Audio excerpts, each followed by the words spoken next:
nation will endure as it has endured. Our long national nightmare is over. Give me a break. That's a bunch of malarkey.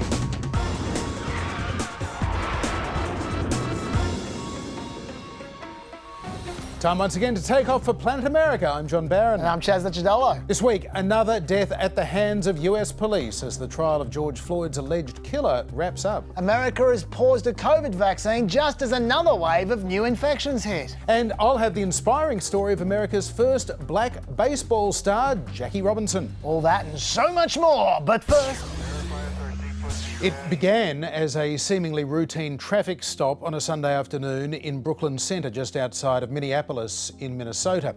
20-year-old driver Dante Wright was behind the wheel. Police in Brooklyn Center say after Wright was stopped for a traffic violation Sunday afternoon, officers determined he had an outstanding warrant for a misdemeanor offense. The body camera video shows a struggle, Wright getting back into his car. The officer says, "I'll tase ya." She then pulls a gun,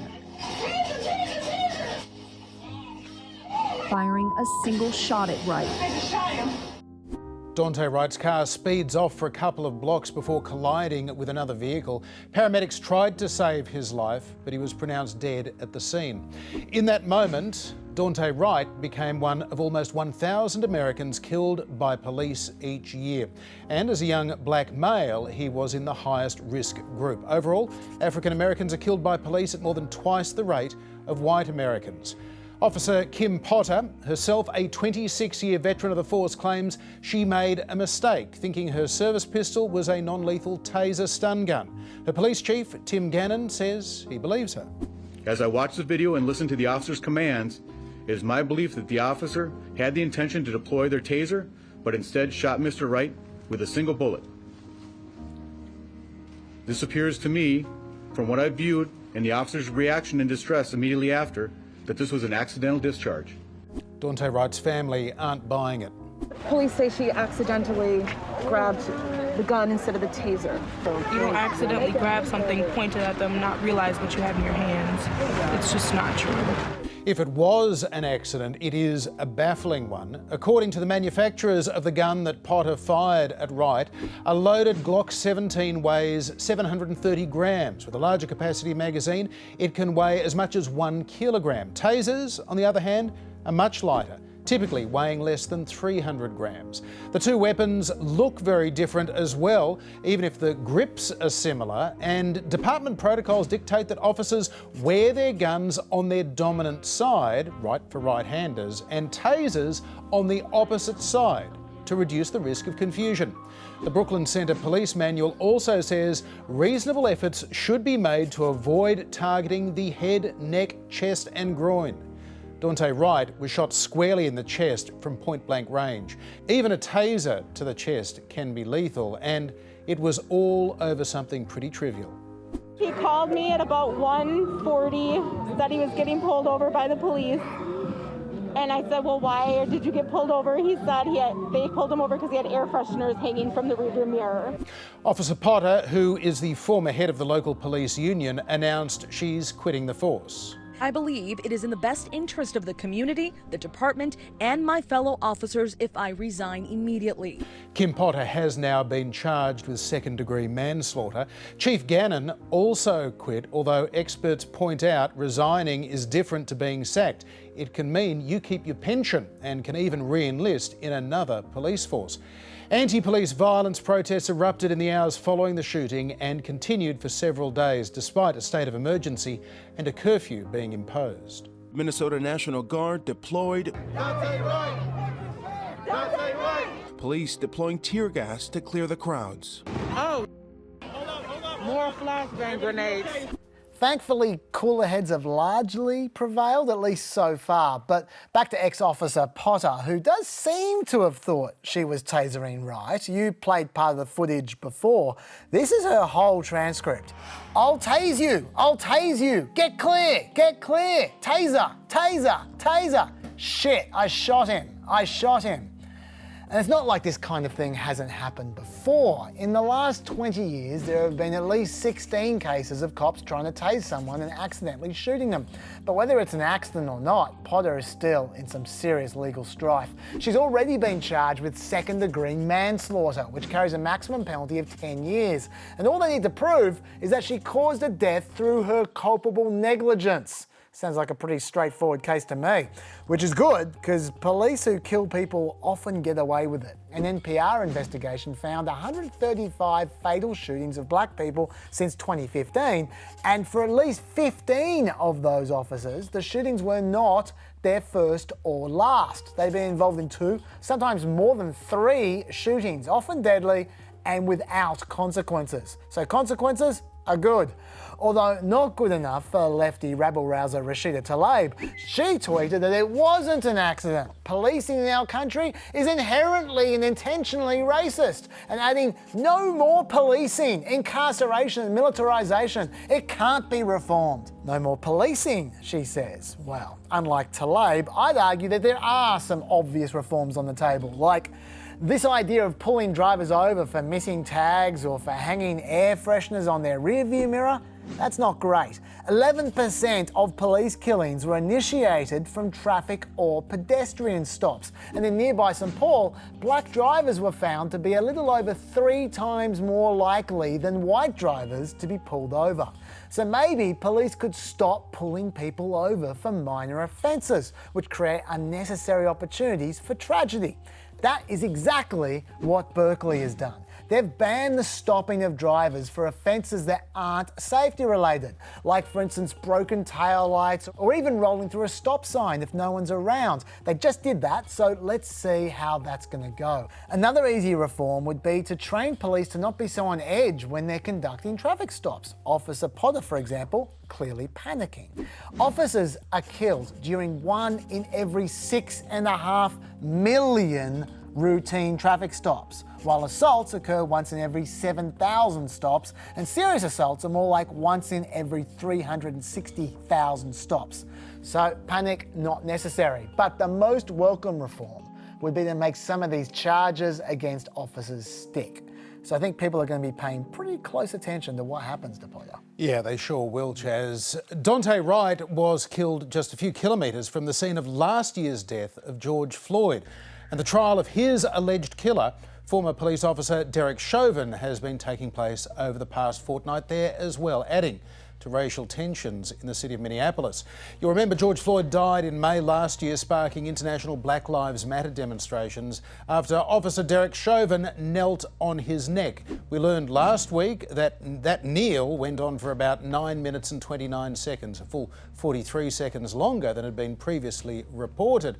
Minneapolis Police Chief Medaria Arredondo, who sacked Chauvin after the incident, was damning in his evidence, saying the use of force was simply excessive. Once there was no longer any resistance, and clearly when Mr. Floyd was no longer responsive and even motionless, to continue to apply that level of force to a person proned out, handcuffed behind their back, that in no way, shape, or form is anything that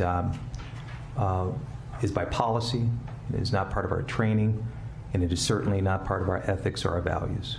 The prosecution presented medical evidence that Floyd died from a lack of oxygen leading to heart failure caused by Chauvin's restraint. World-renowned pulmonologist Dr. Martin Tobin, who wrote what's referred to as the Bible of mechanical breathing, told jurors what he believes caused George Floyd to die. You're seeing here fatal injury to the brain from a lack of oxygen. His analysis of the death contradicting the defense's argument that drugs and underlying medical conditions caused Floyd to die. Do any of those conditions have anything to do with the cause of Mr. Floyd's death, in your professional opinion, whatsoever? None whatsoever. And repeatedly this week, Derek Chauvin's defence case highlighted George Floyd's underlying medical conditions, including heart disease and a history of drug use, arguing that he did not die from Chauvin's actions alone.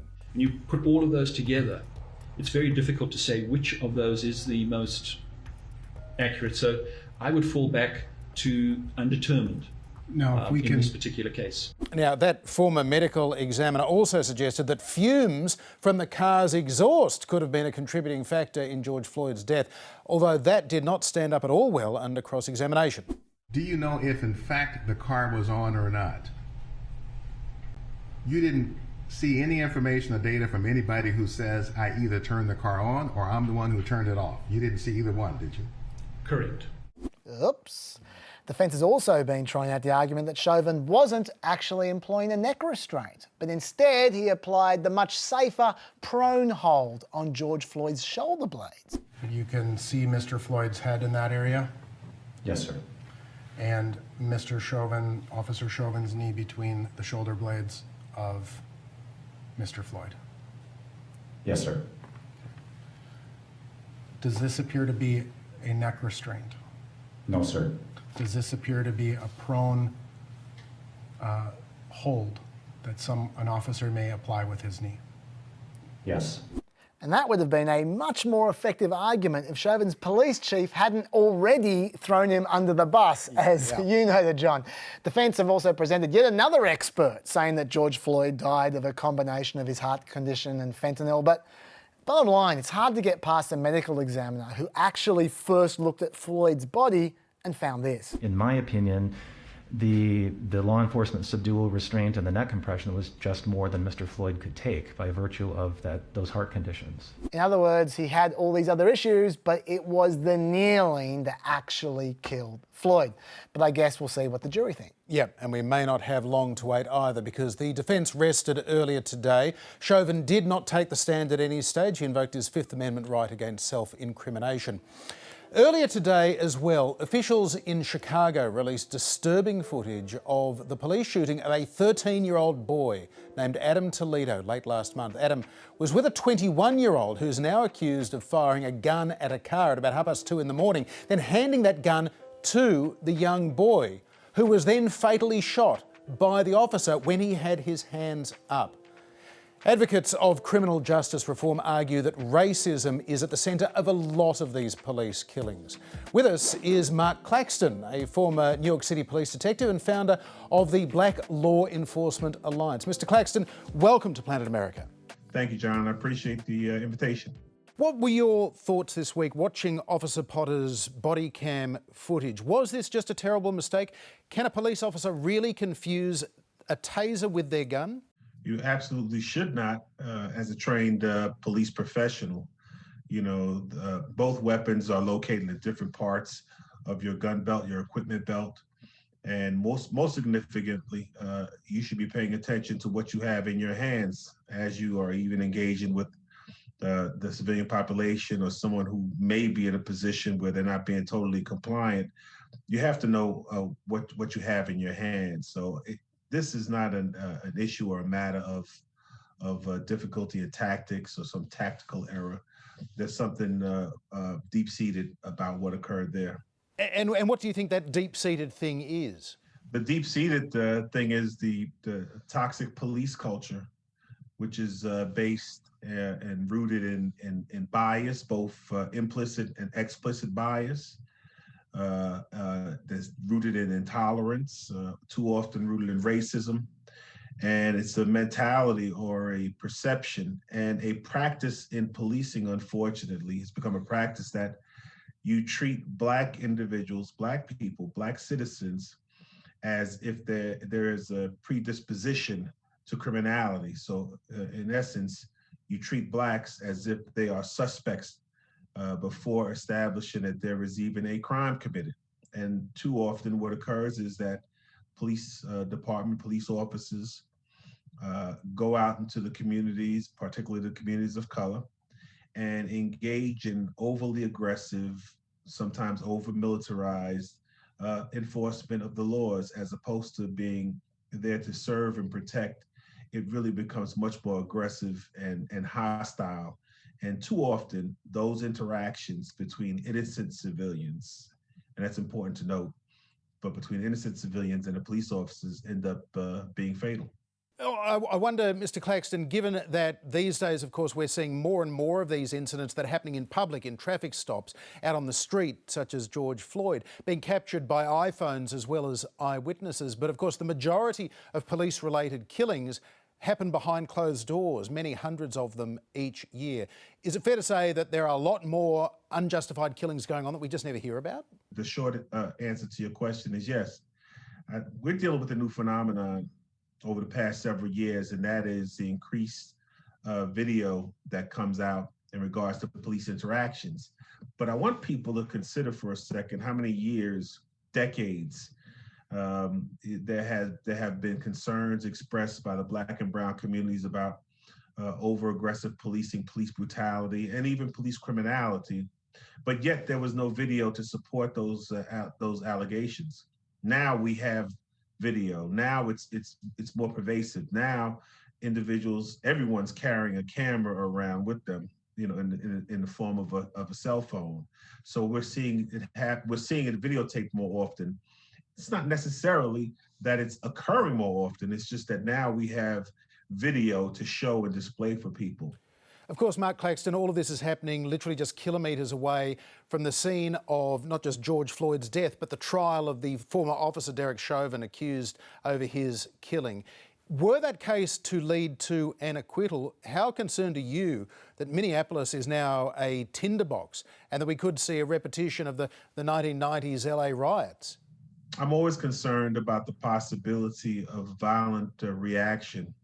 You know, there's a possibility of violent reaction even if Derek Chauvin is convicted. So that's always a concern. I think reasonable people hope that the demonstrations, and we fully support the demonstrations, remain peaceful. As vociferous, as vocal as people may choose to make them, that's fine. But you want to make sure that you don't jeopardize life and limb out there, not the demonstrators, not the public who may be observers, not the police officers that are there as well. But the fact of the matter is that if people feel as if they have not received justice, and this is a historical occurrence, and they try, demand, and work with this system, and the system continues to let them down, you can fully expect that there would be a reaction. Now, we hope that reaction is nonviolent, but there are no guarantees when you're talking about people who have decided that the system no longer works in their best interest. Mark Claxton, thanks for being with us on Planet America. Thanks, John. Good talking to you.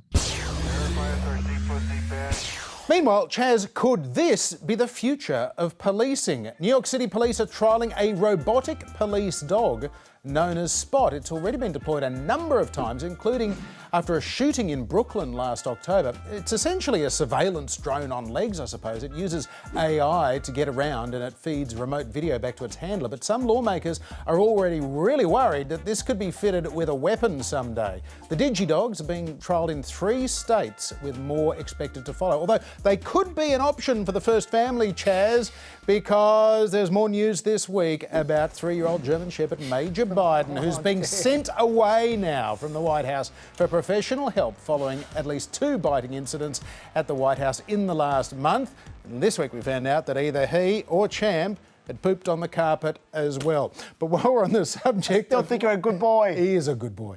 But while we're on the subject of law enforcement, President Biden this week issued 6 executive orders on gun control while still urging Congress to act on loopholes in existing background check laws. Nothing I'm about to recommend in any way impinges on the Second Amendment. They're phony arguments suggesting that these are Second Amendment rights at stake from what we're talking about. And his first target, homemade guns. Want to rein in the proliferation of so-called ghost guns. These are guns that are homemade, built from a kit, that include directions on how to finish the firearm. You can go buy the kit. And these guns are of particular concern because they have no registration number on them, so they can be untraceable if they're used in a crime. Biden also wants the Justice Department to come up with model red flag laws for various states to use as a template. The idea is to try and stop people who are seen at risk of perpetrating gun crime, maybe because of mental illness, from being able to access weapons. Yeah, he also talked about how the shooter in Boulder, Colorado recently used a stabilising brace with his pistol, and Biden wants to get rid of them. But on this occasion, he's only actually asking for recommendations in the next 60 days as to how any potential regulation could even be achieved. Same with those red flag laws that you mentioned before. All Biden did this time was make a request for potential legislative wording in 60 days. Now, this hasn't stopped pro-gun activists from flipping out, of course, but they should probably bear in mind how Trump reacted to the idea of red flag laws himself back in 2018. The ability to go to court, obtain an order, and then collect not only the firearms, but any weapons in the possession or of that might individual. take the firearms first and then go to court, because that's another system, because a lot of times by the time you go to court, it takes so long to go to court to get the due process procedures. I like taking the guns early. So he likes to take the guns first and then have due process. Another crazy liberal wanting to take away our guns. Intriguing. Biden also nominated an anti-gun lobbyist, David Chipman, as his director for the guns agency, the ATF. That got some attention, and Chipman's first job might be to tell Biden the name of the ATF. Today, I'm proud to nominate David Chipman to serve as the director of the AFT. David knows the AFT well. I hope Chipman knows the ATF better than you do, Joe. But ultimately, it's going to take legal changes or constitutional changes or Supreme Court changes for any real gun reforms to take place at this point in time. That's why Biden was tiptoeing around everything. Yeah. Especially given there's been a record number of guns being bought over the last 12 months. You're looking at the background checks there that have been conducted recently. Note another record just this month.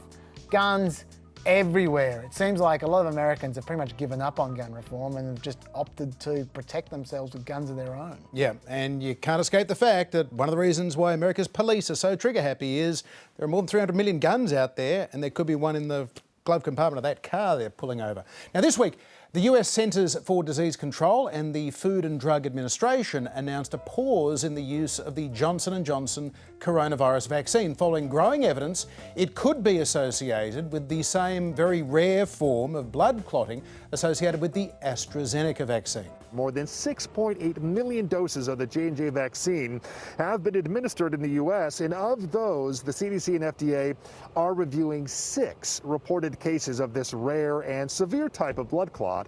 All cases occurred in women between the ages of 18 and 48, and all symptoms occurred 6 to 13 days after vaccination. And President Biden moved to try and reassure Americans. So there's enough vaccine that is basically 100% unquestionable for every single solitary American. But adding to anxieties over this bizarre and frankly dangerous comments from the likes of Fox News host Tucker Carlson. It seems possible there may be more going on here.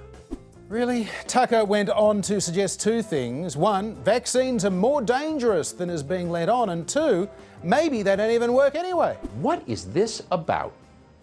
If vaccines work, why are vaccinated people still banned from living normal lives? Honestly, what's the answer to that? It doesn't make any sense at all. If the vaccine is effective, there is no reason for people who have received the vaccine to wear masks or avoid physical contact. So maybe it doesn't work and they're simply not telling you that. Cue the sting. Thanks, Tucker. Well, just in case you're an idiot, this is what's happened in Israel, the world's leading nation in vaccinations. This is the percentage of the country that has had at least 1 dose of a COVID vaccine. And this is the number of new daily cases. You can draw your own conclusions from that, whether vaccines work. This setback, unfortunately, is only the latest for the Johnson & Johnson vaccine, though. Over the last few weeks, 18 people in North Carolina reported side effects, 11 people in Colorado suffered dizziness, nausea and fainting, and 8 people in Georgia suffered adverse reactions, all after taking the vaccine. And that's a bummer, because the J&J vaccine is supposed to have fewer side effects than the other vaccines. That's its selling point. So what about the latest problem? We're talking 6 people who have had blood clots out of more than 7 million people who have taken the vaccine so far. That's not many, about 0.00086%. So even at the current rates, even if you gave that vaccine out to every single person in the country, the blood clots would only impact about 300 Americans. Now, the FDA does note that these particular kinds of blood clots are very serious though. They also are almost identical to the blood clots associated last month with the AstraZeneca vaccine, a vaccine that uses exactly the same technology as the J&J vaccine. So they're probably hoping to learn more about both vaccines with this pause. Note though, Pfizer and Moderna do not have any of these issues associated with them. But on the other hand, J&J's clots have really been super rare. In fact, about 5 in a million people get these kinds of clots every year, just naturally, but we're talking only 1 in a million so far from the vaccine. And that's the reason that the FDA has been very careful with their language. They've noted that there is so far no evidence that the vaccine actually caused these clots. They've emphasised that the pause is only a recommendation, not a mandate. They've not explicitly banned the vaccine. They've also noted that the pause is likely to only last a few days, so we should bear all of that in mind. Also, this is not one of those situations where people will necessarily be dying without the J&J vaccine, because the government is still shipping out 28 million doses of Pfizer and Moderna vaccines this week. That's 4 million doses a day, more than the 3.3 million doses a day that are currently being administered. And officials expect there to be enough doses just from Pfizer and Moderna to cover 230 million Americans by the end of May. And that's just 30 million shy of the entire adult population. The big problem though is that because the J&J vaccine can be stored in a normal fridge, can be transported easily and only requires 1 dose, it was the perfect vaccine for specialised outreach programs, like say clinics in rural areas. And rural people are the demographic who are most likely to be vaccine hesitant and thus to react poorly to this week's news. Bottom line though, John, it's armchair experts like us who have been the ones whinging the most about this decision, and doctors who have largely supported it. So maybe we should speak to a doctor and find out why. Very good idea, Chaz. For more, we are joined by Dr. Peter Hotez. He is one of America's leading vaccine and immunology experts. Professor Hotez, welcome to Planet America. Thanks so much for having me. Given the likelihood that this is going to create community concern, if not full-scale vaccine hesitancy, was this decision to extend the pause of the J&J vaccine justified, do you think? Yeah, I think they had no choice, and for a few reasons. You're right, it's a rare event, but I think what concerned people was the fact that the cerebral thrombosis, the thrombotic event that was happening after the J&J vaccine looked very similar to what's been happening in Europe with the AstraZeneca Oxford vaccine. And both of them are this unique class of adenovirus vectored vaccines. So I think what happened was when the reports came into the FDA and the Food and Drug Administration, which is our national regulatory body, and our Centers for Disease Control, I think there were a few things they needed to do. One, get their arms around how frequent this was, even though there were only 6 reported cases. Given the higher frequency that was happening in Europe with the Oxford AstraZeneca vaccine, they were thinking there may be more, and they wanted to give time to collect the possibility of more patients with this.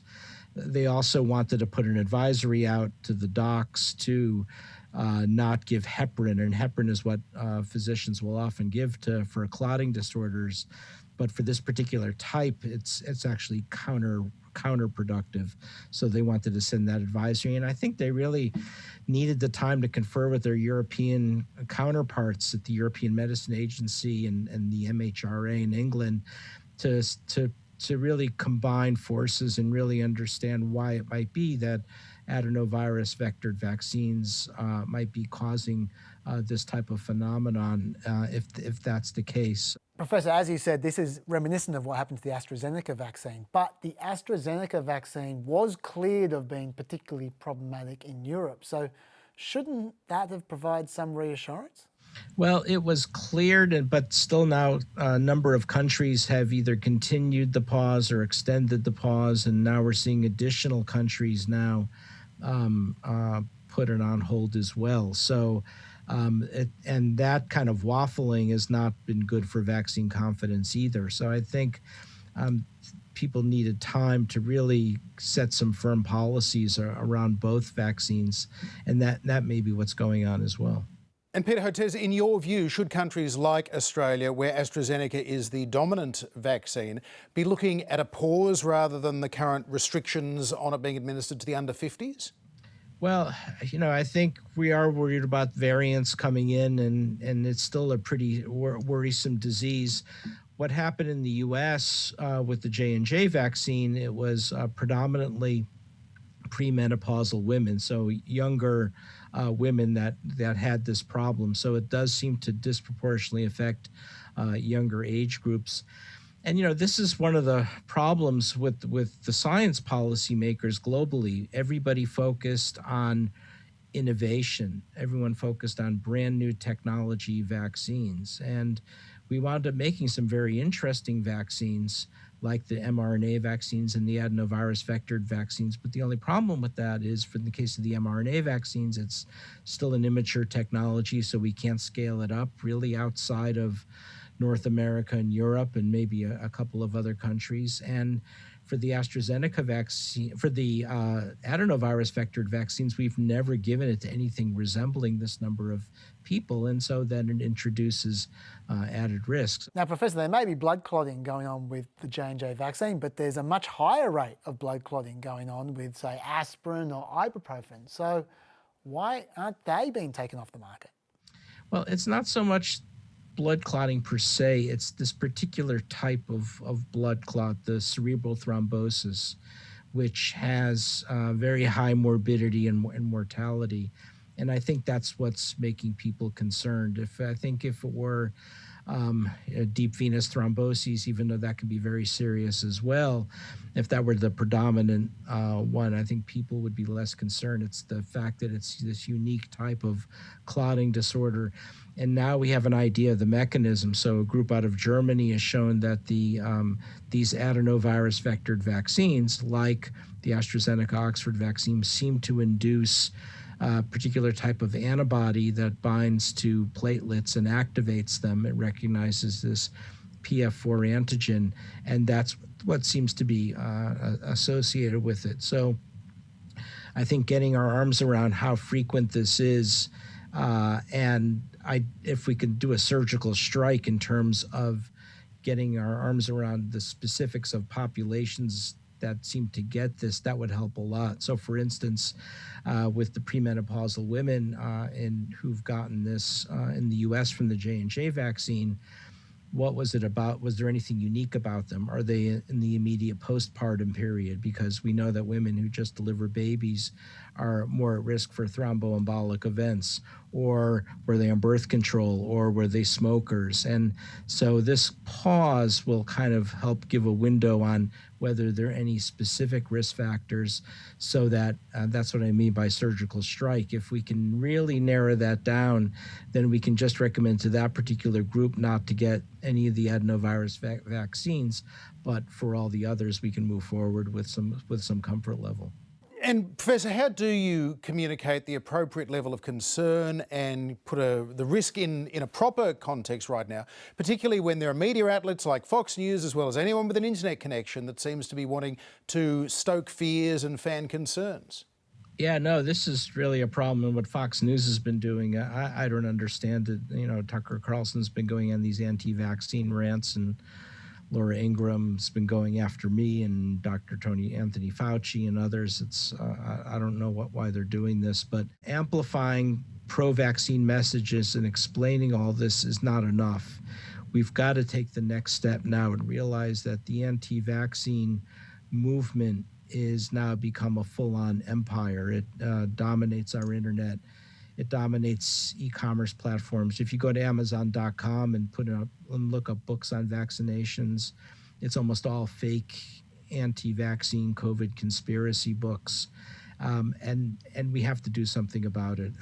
The other major offender is the Russian government, the Putin Russian government, and this has been documented by U.S. and British intelligence, that, and they even have a name for it, it's called weaponized health communication. He's piling on a whole system of anti-science messages and anti-vaccine sentiments, particularly against Western COVID-19 vaccines, and in favor of Sputnik 5, the Russian Gamaleya vaccine, and that's also causing a lot of damage. So how do you walk this back, and how do you counter it is no easy task. I'm been strongly recommending launching I don't know what the right word is, whether it's counteroffensive or something more proactive than simply trying to amplify messages, because our messages are floating in bottles in the Pacific Ocean. It's being drowned out by the massive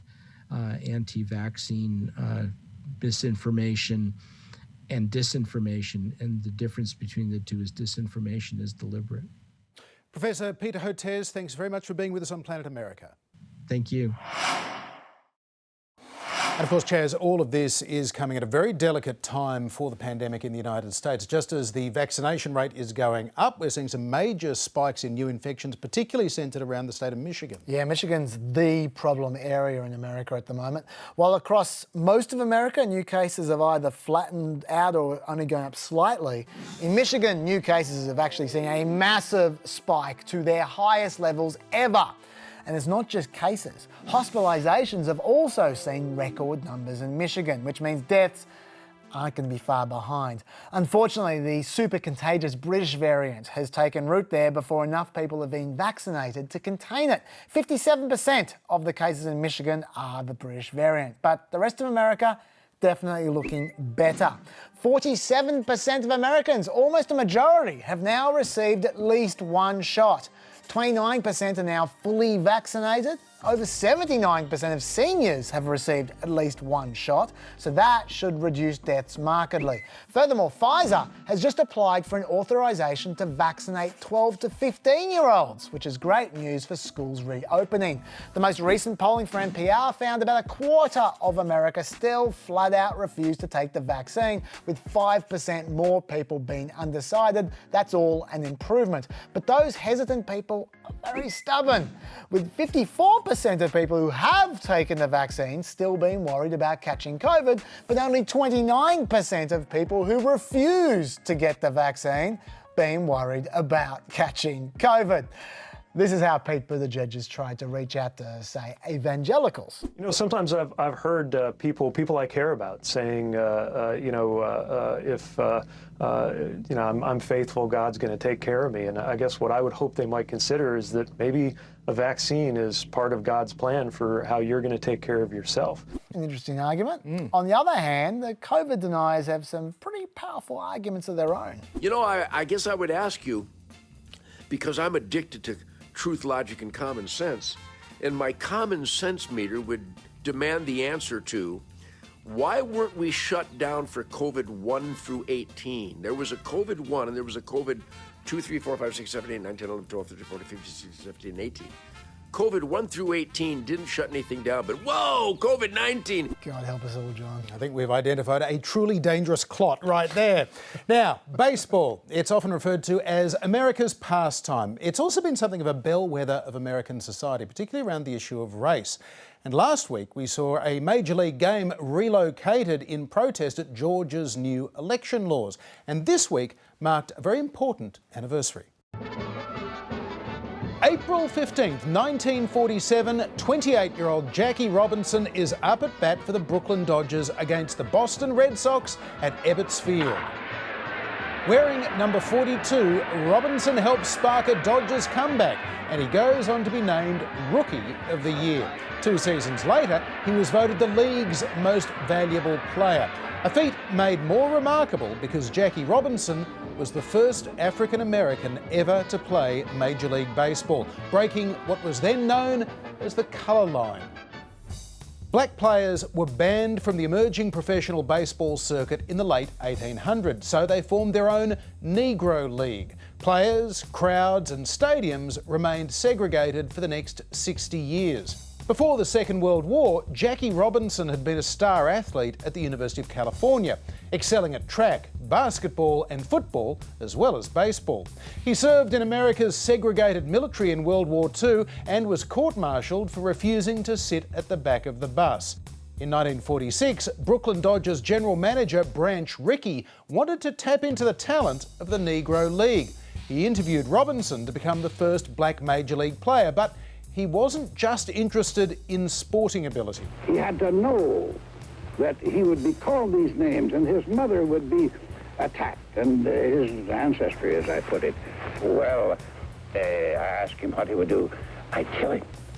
It was a very resentment that I wanted, and yet he had to realize that he must be able to handle himself under those dire conditions. Robinson agreed in writing to turn the other cheek and not respond to any racist taunts he might face for 3 years. And face them, he did. Barred from whites-only hotels the rest of the team stayed in, refused service in restaurants in the South.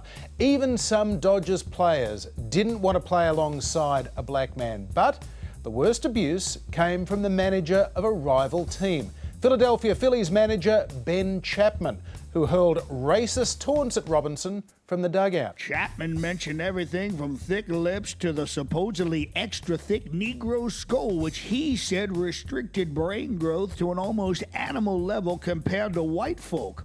He listed the repulsive sores and diseases he said Robbie's teammates will become infected with if they touch the towels or the combs he used. Robinson not only could not answer back under the terms of his contract, he had to endure an awkward photo op to show there were no hard feelings. Ben Chapman was perhaps the most vicious of any of the people in terms of name calling. The team members?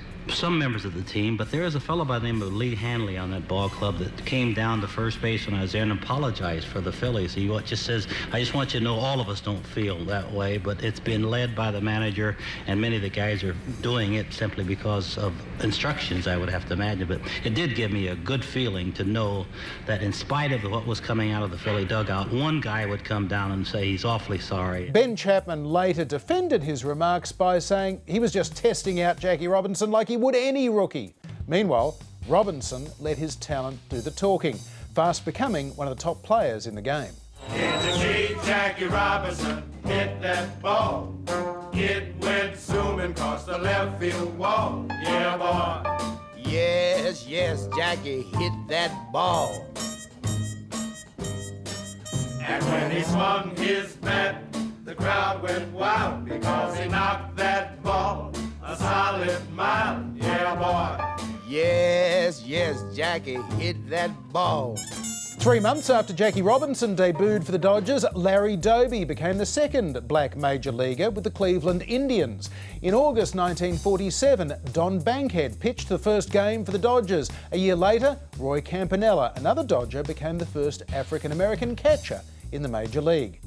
In 1949, Robinson was called to testify before the notorious House Un-American Activities Committee, following comments from black opera singer Paul Robeson that African Americans would refuse to fight against communist Russia in the event of a war. Now, as one of America's most prominent black men, Jackie Robinson was called on to defend the patriotism of his entire race. In event of war with Russia, Negroes and Italians and Irish and Jews and Swedes and Slavs and other Americans would act just as all these groups did in the last war. They'd do their best to keep their country out of war. If unsuccessful, they'd do their best to help their country win the war against Russia or any other enemy that threatened us. The following year, Jackie Robinson was back in front of the cameras, this time playing himself in a Hollywood film based on his life and career. Are you nervous? A little, maybe. But I won't be when we get on the field. Another hour and it'll begin. Would you rather I didn't go? No, you might as well come to the game. If I'm going to fall on my face, it might as well be in front of you, too. The Jackie Robinson story was pure Hollywood, focusing on the feel-good as he wins over teammates and fans, glossing over the racism and turning Robinson's congressional testimony into a crowning Democratic achievement. Jackie, congratulations. Thank you. Same to you. By the way, Mr. Rickey, there's something bothering me about that invitation to Washington. Do you really think I should go? Yes, Jackie, I do. To Washington. To the Senate, to the House of Representatives, to the American people. You've earned the right to speak. They want you to speak. About things on your mind. About a threat to peace that's on everybody's mind, Jackie. Now you can fight back. Hollywood aside, Robinson's success on the field and poise off it had a major impact on American life. Following baseball's lead, the US military was desegregated by President Truman in 1948. And following the Supreme Court's 1954 ruling in Brown v. Board of Education, school desegregation began as well, although the process would be far from fast, easy or complete. As a batter, Jackie Robinson was a new kind of player. Not a slugger of home runs like the legendary Babe Ruth. Instead, he played tactically. He placed the ball and sprinted around the bases. Robinson drives a hot smash at McDougal. Robinson led the Dodgers to the World Series in 1955 and retired from baseball 2 years later, becoming a prominent voice in the civil rights movement with a successful second career in business and banking, campaigning against drug use and founding an affordable housing company for African Americans, again confronting a colour barrier, this time in the construction industry. A lot of pressures have been applied to the different unions, and they are opening up, but the construction people themselves are, I think, understanding their responsibility in terms of progress in this country. Just a few months after that interview, aged 53, Jackie Robinson died of a heart attack in October 1972. It would be another quarter of a century before the city of Philadelphia formally apologised to the Robinson family for the way he'd been treated by Ben Chapman and the Philly Players. 1997 was also the year that the Major League formally retired Robinson's number 42 jersey, except on April the 15th each year, now known as Jackie Robinson Day, when all Major League players wear the number 42 in his honour. Time once again for a fireside chat, and a lot going on in foreign policy this week, Chaz, in particular. More sanctions announced against Russia, hopes for a new Iran nuclear deal set back somewhat by a sabotage attack blamed on Israel. But first, to President Biden's announcement this week that America's almost two-decade involvement in the war in Afghanistan will come to an end. I'm now the fourth United States president to preside over American troop presence in Afghanistan. 2 Republicans, 2 Democrats. I will not pass this responsibility on to a fifth.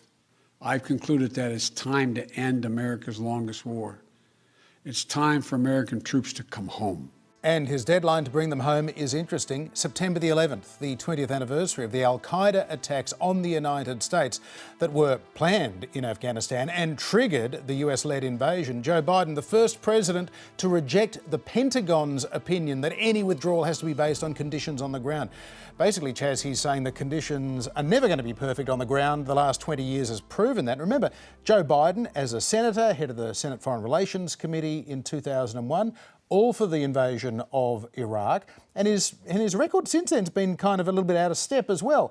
He was against the operation that killed Osama bin Laden in 2011. He was against the Obama administration's surge of forces in Afghanistan as well. But now, President Joe Biden is going to be bringing the troops home. Yeah, and it's, as you say, the really interesting development here is that they've given up even pretending that Afghanistan's going to be okay. They're just going, yeah, we're going to bring the troops home, and women are probably going to be either massacred or oppressed. The Taliban's probably going to take over.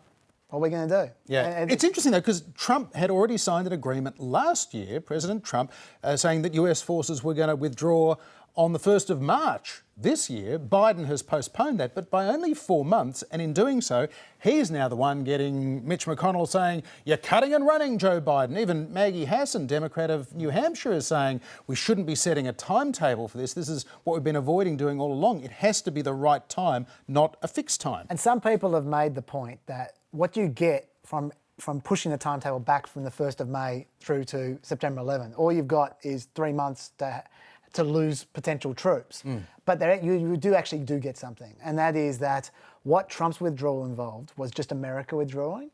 Biden's withdrawal involves working with the allies, NATO, Australia, so they all come out at the same time. Trump was going to leave his allies in the lurch, Biden is not. So that is what you get with the extra few months. You get an orderly withdrawal of everyone at once. And we're not talking about huge numbers at this point either. We're talking 3,500. Yeah, at top, and they're kind of rotating around. It could be as low as 2,500 US forces. And the left is also saying, look, this is a bit smoke and mirrors, because they're going to be a couple of thousand American personnel in Afghanistan beyond September, but they're going to be private contractors, security personnel, etc. So it's not as though America's interests are not going to be represented there, and it's not as though if, hypothetically the Taliban were to march on Kabul, that America doesn't have options in terms of airstrikes and a reversion to military power. That's true. I'll just say one thing, although they won't want to go back. But I will say one thing, and that is that over 20 years, there have been literally hundreds of thousands of Afghanistanis who have helped America, who are now going to have a target on their backs. Yeah. If America wants to get out of there, they better take some refugees. Yeah, and that's where we've got huge echoes here, and I'm sure it's in Joe Biden's mind. He's old enough, certainly, to remember 1975 and the fall of Saigon and what that meant, and what that also meant in terms of a humanitarian mission to allow refugees to leave if there is going to be a hostile takeover, and that's what they want to avoid. Also this week, interesting developments on Russia. Joe Biden earlier today announcing new sanctions against Russia, try to kind of increase the pressure economically on Russia, not just individual sanctions now, but broader economic sanctions. But a few individuals are being sanctioned, including our old friend Konstantin Kilimnik, who basically they've kind of said, yeah, we're putting sanctions on him because Paul Manafort gave him all that polling data in 2016 and Kilimnik gave it straight to Vladimir Putin. So they're kind of, some people are saying, well, slam dunk, there's your collusion, by the way. Yeah, he's had a bad few years, that guy. All I'd say is that we've heard from Biden's side of the story about what he said to Putin, how he talked tough and all the rest of it. We haven't heard what Putin had to say yet.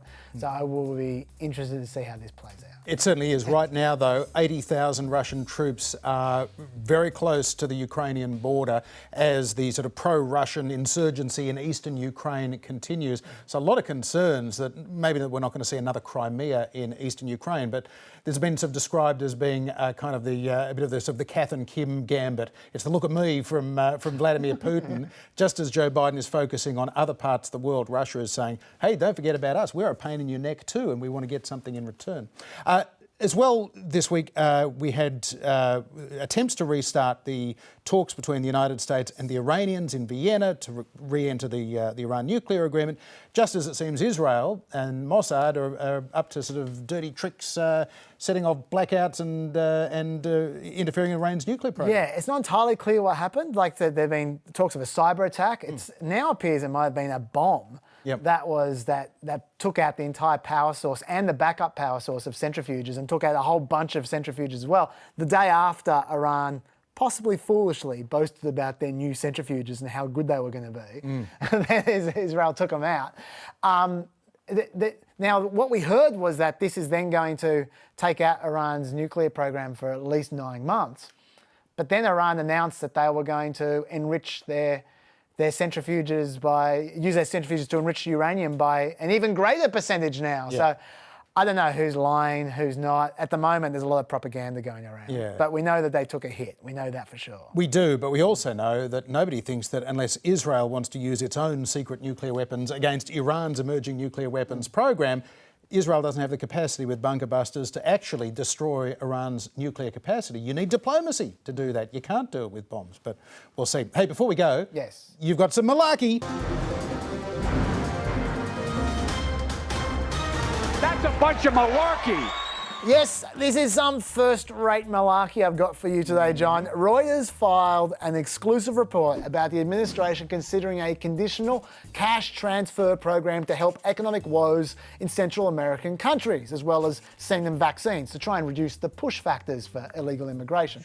Now, while the details were unclear, the one thing they could tell us explicitly was that the government was not going to be handing out money or checks to people.